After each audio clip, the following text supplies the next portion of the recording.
Bolalarim, o'g'lim plastikaga pul tashlagan edi. Juda zarur edi-da, yecholmayapman. Shuni yechib bermaysizlarmi? Mana bizda otaxon yechib beradi ekan. Bering plastikangiz.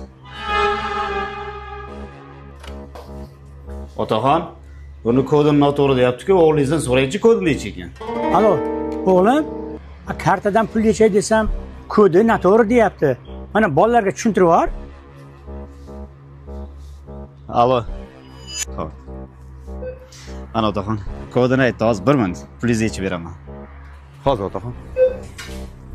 Bobur, plastikda pul yo'qligini eshitdim-ku, nima qilyapsan? Voy otaxonning o'g'li bilan gaplashdim-ku. Aha. Dada, uyda o'tirsangiz bo'lmaydimi?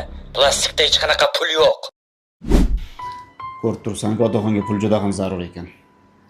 Ertalabda yaxshilik qilib keldi. Mana shu yonimdagi pul